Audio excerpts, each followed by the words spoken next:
Welcome to the Three Martini Lunch. Grab a stool next to Greg Columbus of Radio America and Jim Garrity of National Review. Three Martinis coming up. So glad you're with us for the Monday edition of the Three Martini Lunch. Good, bad, crazy martinis for conservatives today. All of it brought to you by ExpressVPN. Protect your online activity. Secure yourself by visiting expressvpn.com/martini. Much more on them in a little bit. Jim, all of this related to the president's COVID hospitalization, but unlike Friday when we kind of did away with the labels given the news of the day, today we actually do have the labels. And the good news is the president seems to be getting better. We know now that for a couple of days, and we should say before we get started here, we haven't actually heard the morning briefing as we're recording this, but we know he's been without a fever for a long time. His oxygen levels are much better. We did learn over time that they had been a concern a couple of days ago.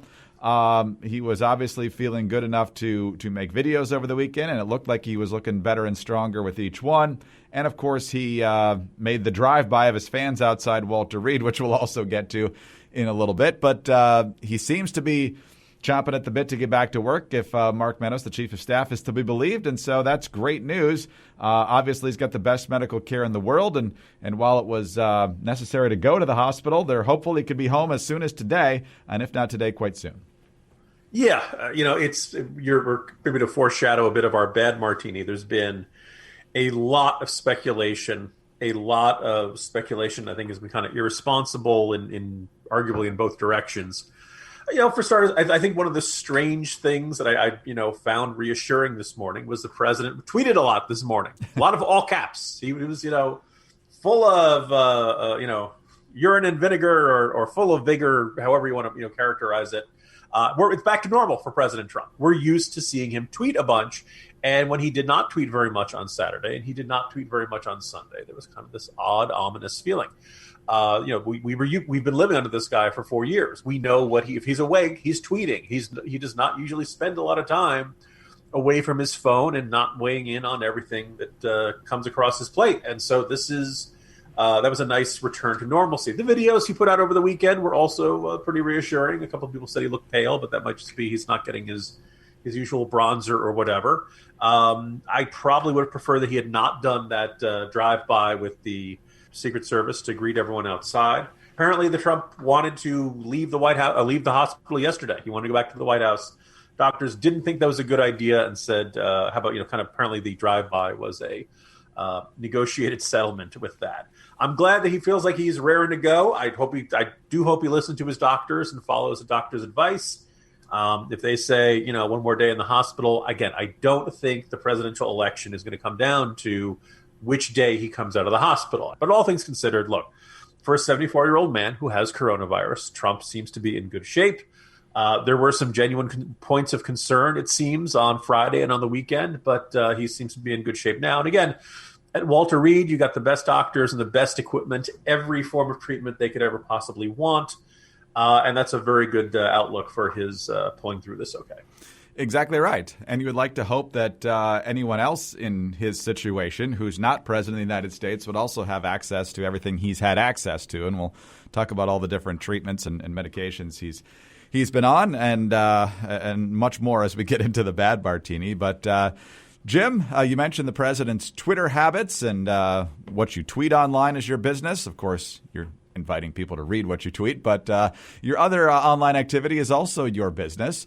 And you want to keep it your business, right? And so when it's time for privacy in other areas of your life, you have privacy.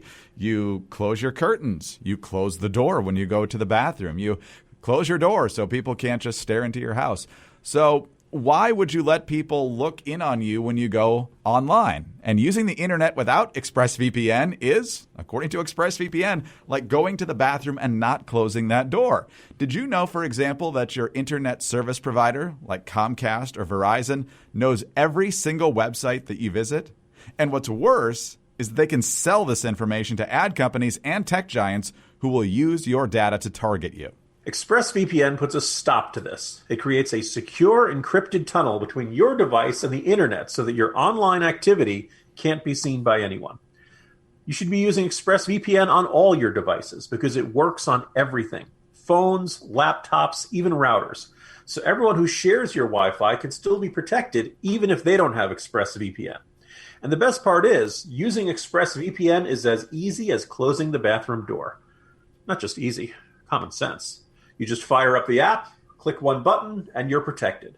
And ExpressVPN is the world's #1 rated VPN by CNET, Wired, The Verge, and countless others. And like Jim and I were saying before we got started today, not using ExpressVPN is kind of like Lethal Weapon 2. The bathroom scene that we're talking about, that kind of explosion, that kind of trouble can happen if you don't have ExpressVPN and find a way to protect yourself. So if you're like us and you believe your online activity is your business, secure yourself by visiting expressvpn.com/martini today. Use our exclusive link, expressvpn.com/martini, and you can get an extra 3 months free. That's expressvpn.com/martini. All right, Jim, let's talk about the conduct of the media and to some extent the Trump administration over the past few days. On the information side from the administration, things have been a little bit awkward at times. There was the big kerfuffle, I think it was on Saturday, where the doctor referred to 72 hours ago versus being in the third day of this. So there was some discussion about when Trump actually first tested positive, when he started feeling bad. Should he have gone to New Jersey for that fundraiser on Thursday, for example, before he tested positive? A lot of concern that there wasn't enough transparency there. And of course, the decision to do the drive-by, of course, has gotten a tremendous amount of scrutiny. The media, of course, has lit its hair on fire from moment one over this. First of all, it's entirely his fault. He wasn't taking precautions, so he serves him right that he got this. And then pretty much every single medical decision made has been second guessed and third guessed and fourth guessed. Oh, he took an antibiotic cocktail? Well, that's only in clinical trials. How reckless. This is media people who, know nothing about medicine. Oh, they gave him remdesivir. He must be on death's door. Oh, they gave him the steroid dexamethasone. This is really, really, really serious. I can't believe Mike Pence is traveling to the debate and making other campaign stops. Do they want Pelosi to be president? And then, of course, how dare he endanger the Secret Service yesterday with the drive-by. Jim, you got some folks out there saying the media's real frustration is that he's still alive. I'm not sure I'm ready to go that cynical with it yet, but there really is nothing that has happened since Friday where the media hasn't been apoplectic. Yeah, and Greg, in a couple of minutes, I'm going to have a corner post up on National Review Online where I went back and I looked at what the press conferences were when President Reagan had his surgery to remove a growth from his colon, and it turned out to be cancerous. They just drowned the listeners in details. They put out every conceivable. There's quite a bit of medical jargon, by the way. This is why you usually have the Sanjay Guptas of the world to explain things that are generally and not in layman's terms to the larger audience at large. What we saw from Dr. Connolly, there was not quite as much detail as you might like. Now, as I wrote in today's Morning Jolt, HIPAA, the Health Insurance Privacy, Act, that basically still is in effect for the President of the United States. If the President doesn't want certain information disclosed, the doctors cannot disclose it against the President's will. That's just the state of things, and you can argue the President should be releasing more, and I think it would be good if the President did release more, but the doctors can't go rogue and decide to disclose all these things. Look, the president was put on oxygen at least twice. That's kind of a concern. His blood oxygen level was below 94. That's concerning. And, he had a high fever at one point over this weekend. Connolly said, quote, he was concerned for a possible rapid progression of the illness. This is not something you can sneeze at, no pun intended. This is not something you kind of hand wave away as, it's just a precaution. The president would not be at Walter Reed if the people responsible for his health didn't think it was a good idea to put him at Walter Reed. And as we mentioned, it has, all the technology, all the treatments available, everything you could possibly need. It's not surprising the president is on some these medications. The Regeneron treatment, the remdesivir, and the, here we go again, dexamethasone. All of them are a mouthful, but he wouldn't be on those medications if the doctors didn't feel they were necessary. And look, there's a reason people kind of raise their eyebrows at the dexamethasone. Previous studies had said that it did not really have an effect on people with less severe cases of COVID-19, those not receiving oxygen or ventilation, but it, can be very effective on those who were considered more ill than that. look, I think it's safe to say they were genuinely worried about the president this weekend. So far, things are looking good. He has access to all this stuff. I think it's fine. I don't think it does us that. Again, the more detail you put out to the public, the more reassured the public is that they're getting the whole story. And as you said, the confusion about when this first was on set and was he on oxygen, was he not on oxygen? Apparently, Mark Meadows, the White House chief of staff, went out and initially gave an off-the-record briefing that really contradicted the doctor's assessment on Saturday. Sounded much more dire. I don't know if Meadows was basing that based on what he saw the previous day before the president was taken to Walter Reed. He may have been just genuinely expressing his deep concern about the president, but he also said we're not out of the woods, and we could, it was a very, whatever the White House chief of staff wants to say about the president's health, it should not contradict the White House doctor and the president's doctor, and it should not be off the record and contradicting the assessment from the president's doctor. That is a formula for chaos right there. That was deeply frustrating. And it basically, for most of the media, was waving a red flag in front of a bull. I mean, at that point, they basically, everybody started saying, I think he's much worse than they're saying, et cetera, et cetera. We're not supposed to be in this situation.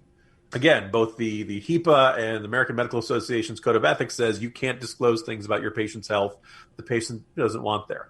That having been said, you'd like to think somebody around the president would say, Mr. President, not disclosing the details. What was your blood oxygen level? What are specific blood pressure numbers? What are they did say his lung capacity was fine. I think they're testing that regularly. They said everything. Give us the numbers. Just drown us in information. And the more we've got, the more people will feel, okay, this is he's doing fine. He should be doing okay. Again, this is a time for clarity. This is a time for transparency. You don't want to spin the president's health. And look at, I don't want to be morbid about it, but his condition is what his condition is. You can't really spin that. If the president comes out today or tomorrow or the next day and he walks out and he's, looks fine, then people are going to say, okay, I guess he's doing okay. If he's not, and his condition takes a turn for the worse, there's really not going to be a way to hide that. The president, it's not like you can, brush this off and it'll, show up on page 827. The president's health is an A1 story every single day of the week. So I would prefer a bit more clarity on this. And again, I think I'd like for a lot more responsible reporting on this. I don't know whether it's the proximity of the election or just that everyone's become kind of adrenaline junkies in the Trump era, that every single development has to be seen in the most wildly dramatized context possible. But I think the public is being poorly served by this. Yeah, two specific examples that come to mind is I can't remember where the reporter was from, but he had video of the Trump supporters outside Walter Reed, and I think one of them had a sign and was standing in the median, and the caption was, "This has turned into a total circus." And so, if it had been a Democratic president with supporters, I think the reaction would have been a little bit better. But also, what really was hilarious was Jennifer Rubin of the Washington Post freaking out that he was airlifted to Walter Reed on Marine One instead of taking the surface streets. Jim, I'm sure that was the biggest concern at that point. Well, by yesterday, I'm sure she was very upset the president was in the SUV. Look, you need to get the president to look. If the president is in a situation where you want to get him to Walter Reed, you're going to want to get him there as fast as possible. You want to have him not stuck in traffic, and it's much easier to secure the president, both in terms of health and in terms of the standard security necessary for the president against threats, for a helicopter than compared to a limousine. That's the state of things. So you shouldn't. It seems like every decision that is made around the president, certain people look for, how is this wrong? Right. How is this an outrage? And it's just not a useful context for every single decision, particularly ones about the president's health, because whether you love the president or hate the president, I hope everybody's hoping he comes through this. I can't imagine anybody who looks at this and feels any sense of glee. You must have stayed off Twitter over the past few days. Yes, I did. Yeah. All right, well, let's get into our crazy martini now, Jim. And given what we just said about the media, sometimes no matter what information they're given, it gets shoehorned into the pre-existing narrative. So whatever the news is, here's why Trump was wrong. Let's move over now to the Supreme Court confirmation process, where once again, no matter what information we have, it fits our pre-existing narrative, which for the Democrats is these hearings need to be postponed, and if Biden wins, they need to wait until after he gets sworn in and he can pick the new nominee to replace Ruth Bader Ginsburg. Of course, the Senate Republicans are not hearing that. They're pressing forward. But here's what the New York Post reports. Senate Democrats on Sunday continued to press for postponing a hearing on President Trump's Supreme Court nominee, Judge Amy Coney Barrett, insisting the chamber is now too unsafe after 3 GOP senators tested positive for the coronavirus. Addressing the infections of Senators Ron Johnson of Wisconsin, Tom Tillis of North Carolina, and Mike Lee of Utah, Senate Minority Leader Chuck Schumer said that the full exposure of the Senate or Capitol Hill staff is still unknown. Quote, as we continue to learn of additional colleagues testing positive for COVID-19, it is increasingly clear that rushing Amy Coney Barrett's hearing forward in the midst of a COVID outbreak in the White House and Senate would turn an illegitimate process into a reckless and dangerous one. And, of course, he didn't say that with any smugness or smarminess at all. McConnell has moved to delay Senate business until October 19th, but the Judiciary Committee will, in fact, begin the hearings next Monday for Judge Barrett. And Amy Klobuchar on Fox News Sunday is echoing Schumer. Mitch McConnell has shut the Senate down because of health concerns, and so we need to postpone the hearings and so forth. So, Jim, they've always been looking for a reason to postpone the hearings. They've obviously done plenty of virtual stuff since March, but anything to fit the narrative, right? Yeah, look, I think it was, Schumer comes up with these phrases, and he's really convinced they're clever and they're cute. A virtual hearing is virtually no hearing at all. Well, okay, except you've been doing virtual hearings for every confirmation you've had since March. So now you're basically saying, oh, nothing we've done for the past 6 months is valid in any way, shape, or form. Come on. Look, the second thing is that, Tillis and Johnson, I'm not sure Johnson's on it, but any senator who tests positive between now and then, they're isolating, and they should be, but they're capable of doing a Zoom call just like anybody else. They may very well be fine. 40% of people who get this virus seem to be asymptomatic. So chances are 4 in 10 that Tillis or any other senator is going to be feeling hunky-dory and just fine. If they're not, then maybe they shouldn't be in attendance. Maybe they should be focusing on convalescence or something. But, they have senators who miss hearings all the time. They've had all kinds of meetings on the Hill with Barrett. I hope everybody's been wearing masks during those. And Barrett is capable of doing one-on-one meetings with anyone who wants them. So all in all, there's really no good reason to not go ahead with this other than, well, we don't want this to go through before the election because we think our guy's going to win, and we want our guy to have that stronger argument. That, keep in mind, we're still 3 months away from the inauguration. It doesn't happen until January 20th. So it's not like, November 4th, Biden wins, presto changeo, Biden's in charge. The president would still be in office for, November, December, and the first 20 days of January. So you'd be asking the Supreme Court to operate on 8 people for that entire period, which raises the possibility of a 4-4 split, which would mean whatever lower court decision would remain in place. That's not really ideal. That's not what you want to do for the Supreme Court. So, let's see how everything goes. If, God forbid, there really is a terrible outbreak amongst the senators who are on the Judiciary Committee and all of them are too sick to hold a hearing, well, then that's a different story. And we'll address that situation if it comes to pass. Maybe there will be a bad enough outbreak in the Senate that they will not be able to go ahead with hearings. But so far, that has not happened. And the fact that Schumer and Klobuchar and a couple other Democratic senators are so eager to say, oh, my goodness, we can't go ahead with this. Look, we can all see what their motivation is. We can all see what they really want. And they're just looking for any excuse they can find to delay this nomination. And because they don't have the votes, my suspicion is the Republicans in the Senate will not allow them to delay this process any further. I don't think it's going to get delayed. And I got some more news for Chuck Schumer that's really going to make his blood pressure rise. For whatever reason, if there is a delay and there is no floor vote before Election Day, I am firmly confident that Mitch McConnell, regardless of who wins the presidential race, regardless of who controls the Senate, will have a vote on Amy Coney Barrett before the end of the year. Yeah, but that seems like a very safe scenario. I don't care if everybody has to cast their ballots in full chem biosuits. They will do that. Anyway, Jim, off to a good start this week. Hopefully the president is back at the White House soon. We got a vice presidential debate Wednesday, so I'm not sure that we're going to have as many headlines as last week. I certainly hope we don't have as many headlines as last week, but I'm guessing it's not going to be a boring week, so buckle up. Yeah, last week was a long month, Greg. We'll see how this week goes. Jim Garrity, National Review. I'm Greg Corombos, Radio America. Thanks for being with us today. Don't forget about our great sponsors, ExpressVPN, expressvpn.com. Intrigue.com/Martini and get those extra 3 months free for your online protection. Also, please subscribe to the 3 Martini Lunch podcast. We always love to see a 5-star rating and a kind review. It's very helpful to us. Thank you. Also, you can get us on those home devices. All you have to say is play 3 Martini Lunch podcast. And join us on Tuesday for the next 3 Martini Lunch.